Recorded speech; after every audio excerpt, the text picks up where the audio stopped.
Benar Bapak, jadikan kami berharga di hadapan. Hanya Engkau yang satu-satunya Tuhan Juru Selamat kami. Yang kami sembah, kami muliakan, kami agungkan. Tiada nama lain Tuhan di bawah kolong langit ini. Hanya Engkau ya Tuhan. Nama di atas segala nama. Rapi hamba, sembunyikan hamba di balik salib-Mu. Engkau yang berdaulat penuh di tempat ini Bapa. Engkau yang berkata-kata untuk setiap kami. Biarlah setiap kata kalimat firman-Mu membawa terobosan, membawa kemenangan, pemulihan atas setiap kami. Dan gereja ini mau mengalami satu hal yang dahsyat di dalam Tuhan. Terima kasih Bapak, biarlah pertumbuhan, perluasan, kapasitas asal gereja ini semakin Tuhan tambahkan Bapak. Perluas patok-patok gereja ini. Hamba-hambamu di tempat ini Tuhan percayakan agar mereka bergandengan tangan satu sama lain Bapak. Membawa namamu lebih lagi Bapak sampai ke bangsa-bangsa. Terima kasih Tuhan Roh Kudus. Permuliakan namamu di tempat ini Bapak. Terima kasih Tuhan. Setiap kita yang siap mendengar firman Tuhan sama-sama kita katakan. Amin. Silakan duduk Bapak Ibu semuanya. Shalom, selamat pagi semuanya. Apa kabar Bapak Ibu semuanya? Luar biasa, dahsyat. Puji Tuhan. Satu anugerah buat kami boleh diundang di tempat ini. Ya, saya perkenalkan dulu nama saya Yudea Noven Manulang. Saya dari Jakarta. Kami sedang lagi ada pelayanan misi ya di sebuah pulau, bahkan nggak satu pulau tapi beberapa pulau ya di Jelutung dan sekitarnya. Satu pengalaman yang berharga buat kami di mana kami melayani satu tempat yang jauh dari sebuah kata layak. Satu tempat yang benar-benar jauh dari kata layak. Jauh dari kebisingan, jauh dari hiruk pikuk kota, jauh dari pusat keramaian, jauh dari segala apapun yang selama ini nyaman buat kita di pusat kota. Waktu datang, kami benar-benar seperti ditemplak oleh Tuhan. Ya. Waktu kami hadir di tempat itu benar-benar kami syok. Karena kami selama ini pelayanan yang benar-benar nyaman. Ya, nyaman dalam arti hanya di daratan saja. Ya. Artinya kalau di laut, kalau kita ada sesuatu, ada masalah, ada pergumulan atau apapun, kita bingung mau lari kemana. Ya. Kedalamannya luar biasa. Tapi waktu kami datang ke sana, kami diajar, dibimbing, dididik Tuhan, bahkan dihajar Tuhan ya tentang arti ketaatan. Arti bagaimana kita mau taat, bagaimana kita mau mengerti, bagaimana kita mau melakukan apa yang Tuhan mau, bukan yang kita mau. Ya. Kalau yang maunya saya ya dengan istri saya yang terkasih, Yudit Francisca, beliau dari Ambon. Yang kami mau adalah pelayanan, ya sudahlah Tuhan, cukup. Ya. Dengan apa yang ada, dengan pelayanan yang ada, dengan pengembalaan yang ada, sudah cukup Tuhan. Tenang, nyaman. Tapi ternyata selama beberapa tahun ini, Tuhan tidak berkenan akan hal tersebut. Tuhan tidak mencari orang-orang yang sibuk dalam pelayanan. Sepadat-padatnya jadwal pelayanan kita. Ya, sesibuk-sibuknya kita jadwal pagi, siang, sore, malam. Ternyata di luar sana, yang jauh di luar sana, ya, banyak orang-orang yang belum mengenal Tuhan. Ya. Mereka tidak mengerti bagaimana menyembah. Mereka tidak mengerti bagaimana memuji. Mereka tidak mengerti artinya pergaulan intim dengan Tuhan. Dia tidak tahu namanya tesyufah. Yang namanya bergaul intim dengan Tuhan. Dia tidak mengerti bagaimana artinya surrender. Bagaimana dia menyerahkan hidupnya, masa depannya, apapun yang dia hadapi saat ini. Dia tidak mengerti. Dia cuma tahu bagaimana dia berjuang, bagaimana dia menghadapi segala pergumulan yang dihadapi selama ini. Ya, dia cuma tahu bagaimana dia menangkap ikan, mencari kayu. Dia tidak tahu bahwa sumber alam yang ada di luar sana adalah milik dia. Mereka tidak mengerti. Nggak mengerti. Ya, mengerti. Waktu kami datang, istri saya ini takut air. Dia takut sekali air. Bahkan di kolam renang 1 meter pun dia cengkram saya kuat-kuat. Sampai kulit ini rasa mau putus, mau copot. Sampai, wah, dia jerit-jerit, wah, aduh, tenggelam aku, tenggelam. Tapi waktu kita belajar untuk taat, Tuhan aku mau melakukan apa yang Tuhan mau. Ya. Dia hadapi ketakutannya, ya, langsung di kolamnya Tuhan, di samudra yang luas. Secara manusia, sanggup gak? Nggak sanggup. Mau pegangan sama siapa lagi? Aku pun takut. Lautan, kita mau lari, mau kemana? Yang dangkal di mana kita juga nggak tahu. Mana yang lebih pendek kita juga nggak tahu. Semua lautan itu biru, hijau. Kita lihat ke dasarnya nggak ada. Ya. Ketakutannya dihadapi. Karena apa yang kita takutkan, itu yang dialami. Ya. Dia hadapi. Aku mau taat. Boleh nggak aku ikut? Wih, dahsyat. Ya, istriku bilang gitu, yang boleh nggak aku ikut? Kemana? Ke pulau. Kamu yakin? Iya. Ini bicara hidup dan mati loh. Gak apa-apa. Buat aku keuntungan. Kematian itu ada satu keuntungan. Karena kita di umur yang hampir setengah abad ini, ya, saya sudah berumur Bapak Ibu. Ya, wajah aja imut. Wajah aja imut. Tapi umur sudah hampir 50 tahun. Ya, ABG. Aku baru gocap. Ya. Jadi ya, saya bilang, kamu yakin dengan keputusanmu? Ya, saya yakin. Ya udah, yuk sama-sama. Ya. Dia pakailah safety vest-nya, ya, di pelampungnya dia pakai. Saya bilang, ayo duduk sama-sama. Saya tenang lihat dia. Dia biasanya pegang saya erat-erat. Tapi hari ini, waktu kami 3 hari ya di lautan, kami melayani suku laut, kami melihat sesuatu yang luar biasa. Tuhan mengajar, mendidik, bahkan menghajar ya istri saya. Dari ketakutannya menjadi roh yang membangkitkan, dia jadi berani. Ya, dia datang. Belum diceritakan di situ banyak buaya. Ya, ini baru lautan yang dia hadapi, belum buaya. Ya. Tapi Tuhan dahsyat, Tuhan luar biasa. Saat kita serahkan ya ketakutan kita, saat kita serahkan semua masa depan kita, apapun itu, ternyata ketakutan itu bisa hilang. Ya, kita percayakan di tengah laut coba, kita mau berseru ya hanya kepada Dia yang punya langit dan bumi. Hanya Dia, ya, Adonai Elohim, Melech Haolam. Hanya Dia Allah semesta alam. Hanya Dia Hashem Adonai. Hanya Dia pertolongan kita. Tapi lihat, waktu di tengah lautan, ya, beberapa orang berteriak, wah gimana ini? Waduh, ombaknya keras. Kita berteriak-teriak masuk air. Dia berteriak-teriak masuk air. Wah. Saya bilang, udahlah. Mau tenggelam tidak tenggelam masuk air juga. Ya, minum air juga ya sudahlah, sembah Dia aja. Di tengah laut samudra yang luas, kita sembah Dia. Kau ku sembah, kau ku sembah, kau ku sembah. Oh Tuhan, lakukan itu terus, lakukan. Kita cuma mau tesyufah. Tuhan, ini momentumku Tuhan. Selama bertahun-tahun ini, saya tidak pernah mengalami satu tesyufah keintiman secara personal, secara pribadi, yang benar-benar dalam seperti dasar lautan ini. Deep call unto deep.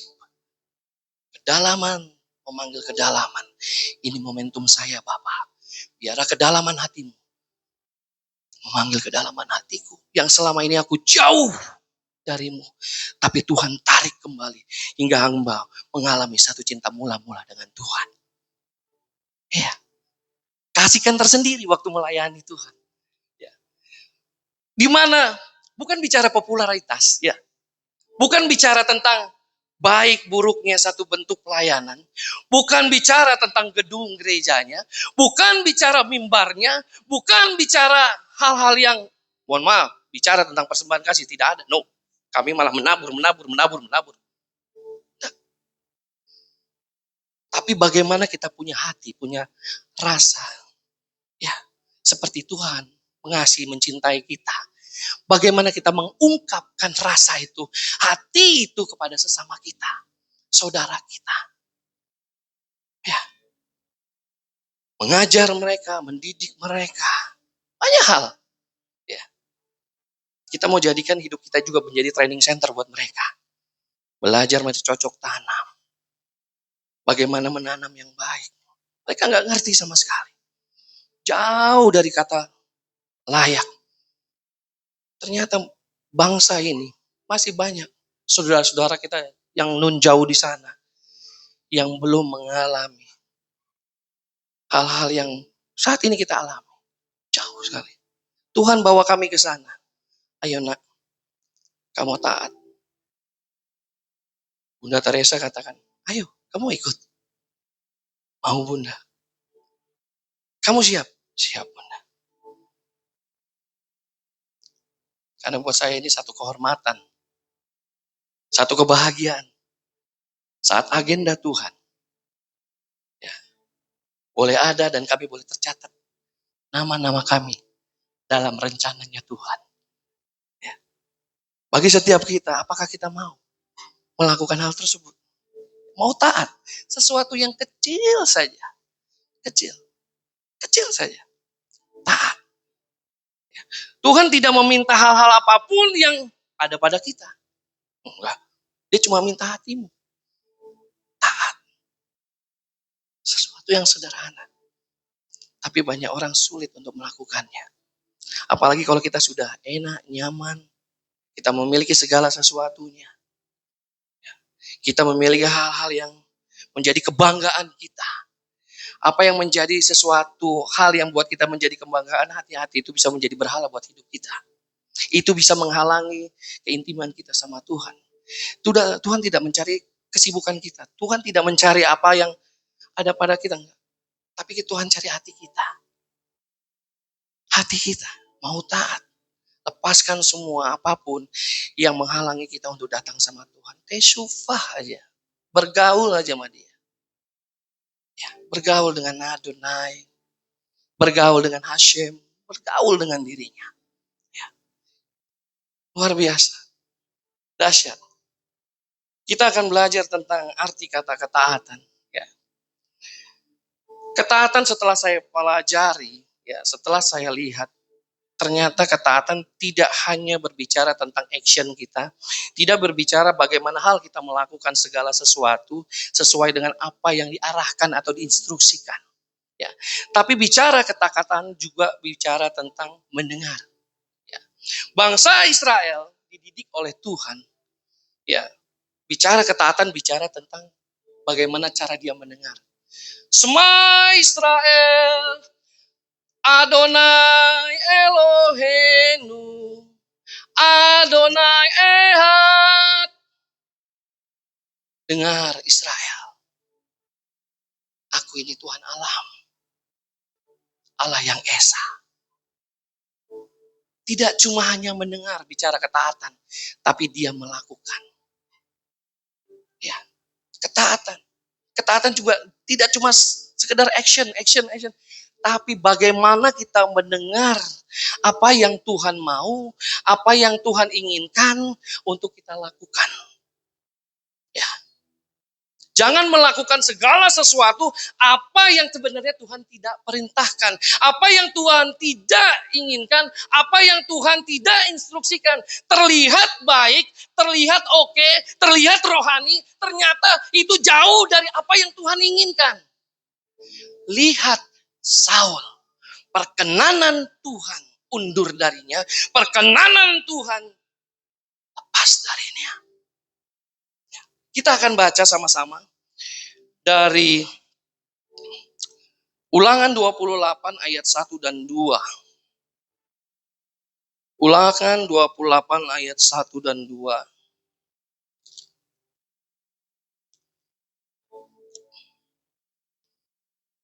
Saya akan bacakan untuk Bapak Ibu Saudara semuanya. Ulangan 28 ayat 1 dan 2 ini mungkin udah satu hal yang umum buat Bapak Ibu semua untuk deklarasi kita ke depan. Bahkan jauh sebelum-sebelumnya mungkin Bapak Ibu sudah mendeklarasikannya. Bicara tentang Apa yang menjadi hak kita? Apa yang menjadi warisan kita? Apa yang memang menjadi bagian kita? Bagi setiap orang yang percaya dan melakukan kehendaknya. Ulangan 28 ayat 1 dan 2. Jika engkau baik-baik mendengarkan suara Tuhan Allahmu dan melakukan dengan setia segala perintahnya yang kusampaikan kepadamu pada hari ini, maka Tuhan Allahmu akan mengangkat engkau di atas segala bangsa di bumi. Ayat 2, segala berkat ini akan datang kepadamu dan menjadi bagianmu jika engkau mendengarkan suara Tuhan Allahmu. Shema Israel, Elohim, Adonai, Ehad. Mendengar. Setelah saya pelajari dari ayat ini, di ulangan 28 ayat 1 sampai dengan 2, ada dua kata kunci di dalamnya yang akan mengajar kita bagaimana kita taat. Ya. Yaitu dari kata mendengarkan, Shema, Shama, Shema atau Shama. Mendengarkan. Dan yang kedua itu berbicara tentang melakukan. Mendengarkan dan melakukan. Kalau kita tadi mendengar, kita belajar dari kisah Saul, kita akan buka di Samuel, 1 Samuel 13 ayat 11 sampai dengan 13. 1 Samuel 13 ayat 11 sampai dengan 13.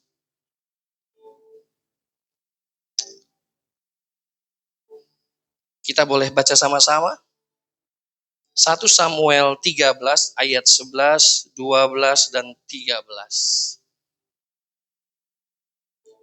Sudah semua Bapak Ibu? Kita bisa baca 2, 3, ya. Tetapi kata Samuel, apa yang telah kau perbuat? Jawab Saul, karena aku melihat rakyat itu berserak-serak meninggalkan aku, dan engkau tidak datang pada waktu yang telah ditentukan.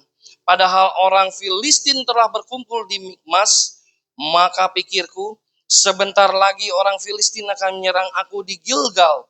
Padahal aku belum memohonkan belas kasihan Tuhan. Sebab itu aku memberanikan diri, lalu mempersembahkan korban bakaran. 13. Kata Samuel kepada Saul, perbuatanmu itu bodoh. Engkau tidak mengikuti perintah Tuhan Allahmu yang diperintahkannya kepadamu. Sebab sedianya Tuhan mengokohkan kerajaanmu atas orang Israel untuk selama-lamanya. Lihat, firman Tuhan yang mengatakan, terlihat rohani, terlihat benar, terlihat oke di hadapan manusia. Ya, kelihatannya, shalom. Apa kabar Bapak? Shalom, aduh, puji Tuhan, haleluya. Sulama saya bertemu. Lama kita tidak berjumpa. Ayo kita doa dulu. Hati-hati, hati-hati. Tuhan tahu hati. Tuhan tahu setiap kedalaman hatimu. Hati-hati. Samuel waktu melihat Saul, dia mengatakan bodoh. Kenapa? Lihat.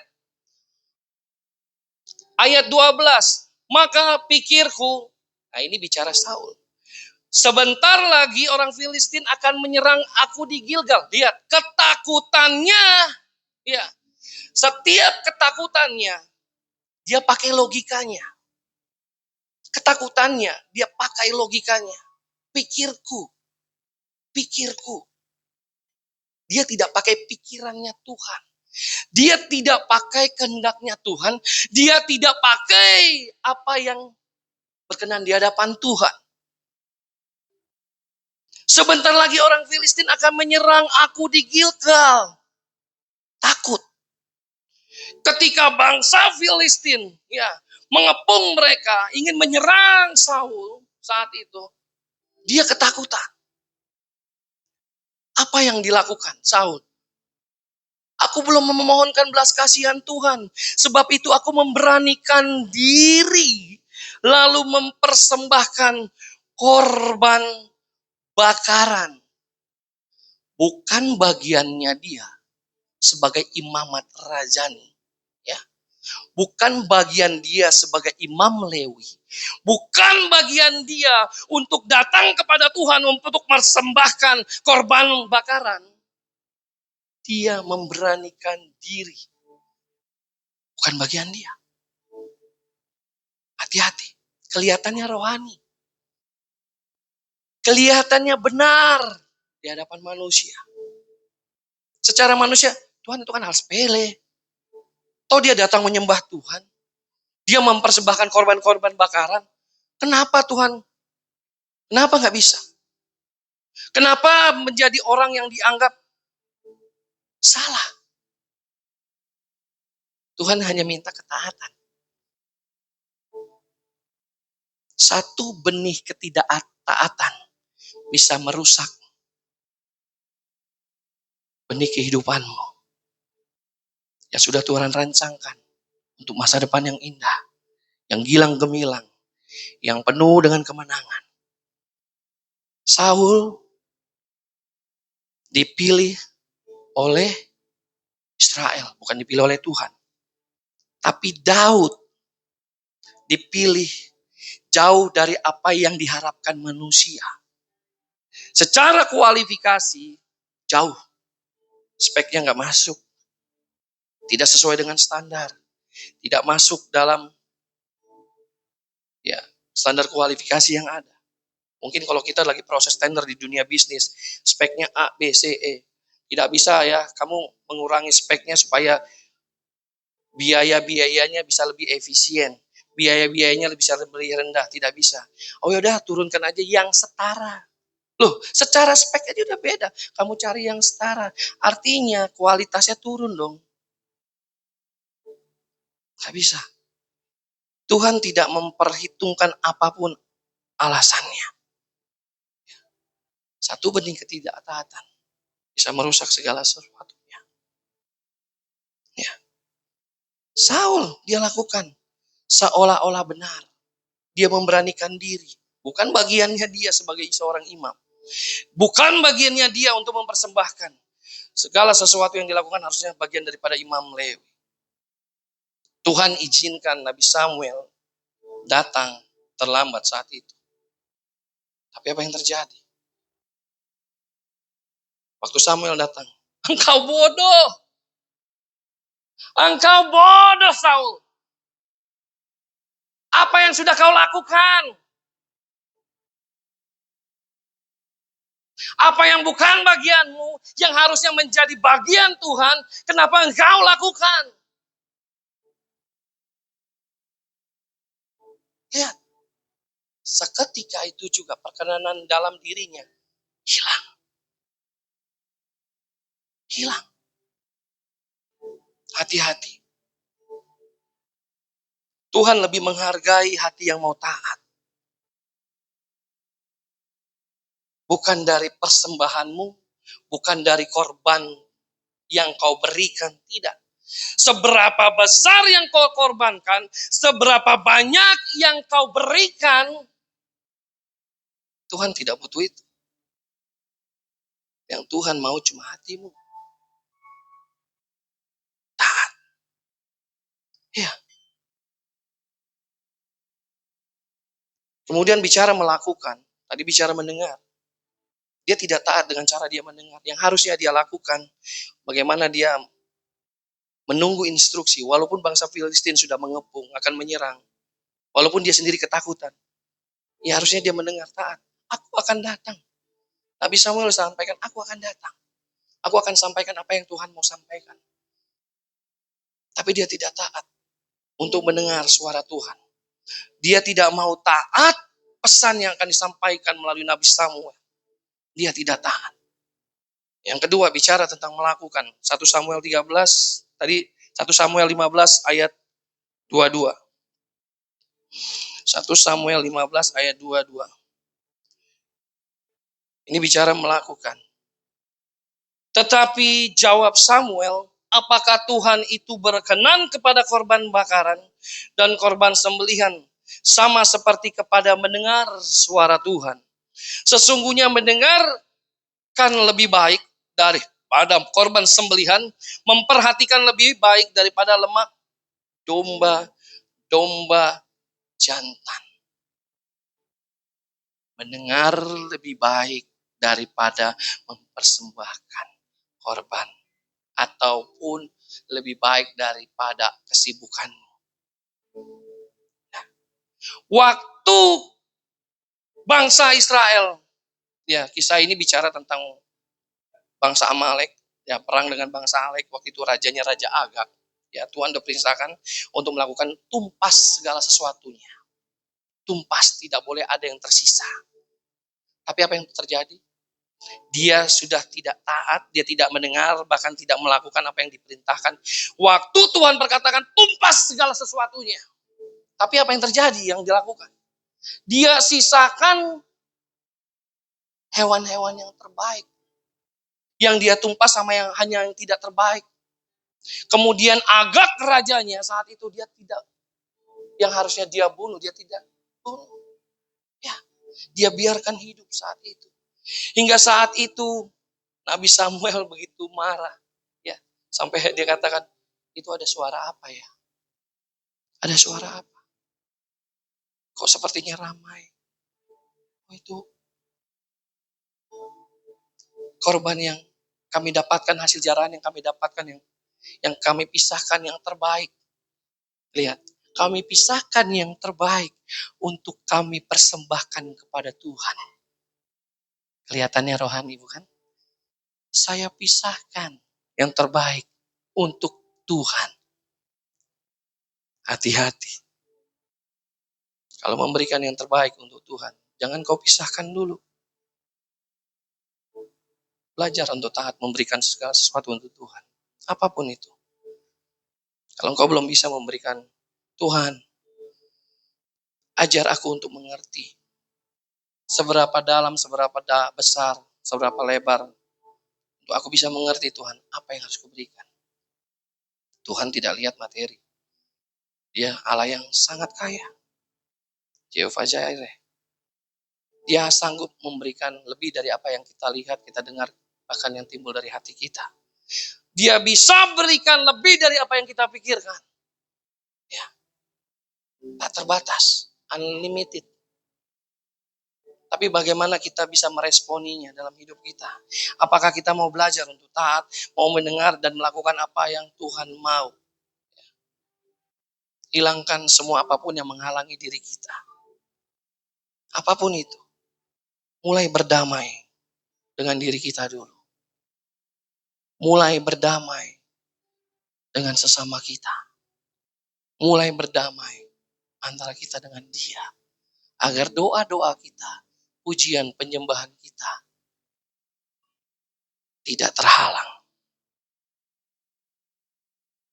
Iya, lakukan. Sederhana.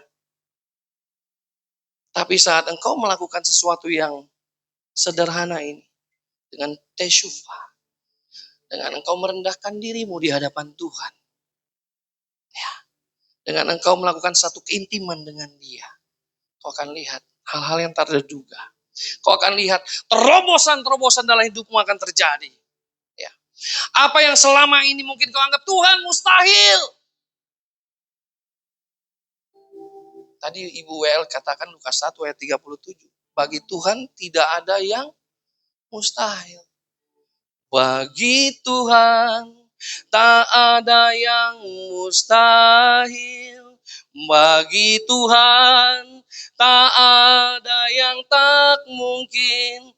Mujizatnya disediakan bagiku. Ku diangkat dan dipulihkannya. Kalau kita melihat, Tuhan belum ada terobosan yang aku alami. Tuhan, aku sudah melakukan apa yang menjadi bagianku. Aku sudah doa, aku sudah melakukan hal-hal yang benar, yang baik. Tapi belum ada terobosan. Coba kau lihat, apa yang masih mengganjal dalam hidupmu. Apa yang menghalangi keintimanmu dengan dia. Apakah ada hal-hal benih ketidaktaatan dalam dirimu? Ya, lihat kedalaman hati kita. Tuhan, selidiki aku. Lihat hatiku, apakah ku sungguh mengasihimu, Yesus. Selidiki aku Tuhan, bongkar hatiku, lihat kedalaman hatiku Tuhan. Apakah ada hal-hal benih ketidaktaatan dalam diriku, sehingga aku tidak mengalami satu terobosan, pemulihan, multiplikasi dalam hidupku. Bongkar Tuhan.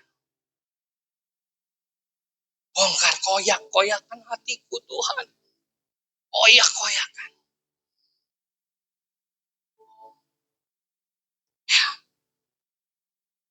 Mari Bapak Ibu Saudara. Tuhan tidak ada yang mustahil. Tuh, Saul contohnya sudah terlihat. Terlihat rohani. Kelihatannya dia benar di mata manusia.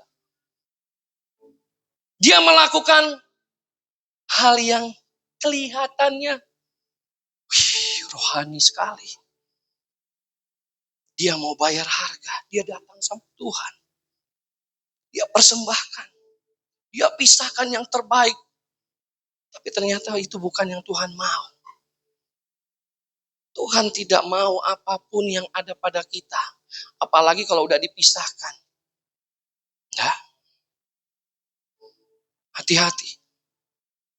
Apalagi mohon maaf ya. Kalau persembahan. Diremes dulu sekecil-kecilnya. Atau dilipat sekecil-kecilnya. Hati-hati. Ya, berikan yang terbaik. Kalau kita belum bisa memberikan secara materi, Tuhan ini aku. Aku persembahkan hidupku yang kudus, yang hidup, yang berkenan di hadapan-Mu. Biarlah ini menjadi korban syukur di hadapan-Mu. Biarlah dupa harum, wangi-wangian hidupku bisa menjadi kesukaan-Mu Tuhan. Ya, menjadi korban yang harum di hadapan-Mu. Bukan lagi tentang aku, tapi tentang Engkau. Bukan lagi bicara tentang diriku Tuhan, tapi tentang Engkau. Siapakah aku ini Tuhan? Siapakah aku ini? Ya, ayo. Ubah cara hidup kita. Ubah gaya hidup kita. Ubah apapun yang tidak berkenan di hadapan Tuhan. Supaya apa yang menjadi bagian kita dalam kitab ulangan 28 ini, kita bisa terima secara penuh. Warisan kita, bagian kita. Apa yang sudah Tuhan tetapkan. Apa yang sudah Tuhan tuliskan tentang kita. Tergenapi. Ya. Amin. Amin. Saya undang pemusik. Tuhan Yesus memberkati. Kita nyanyikan satu lagu.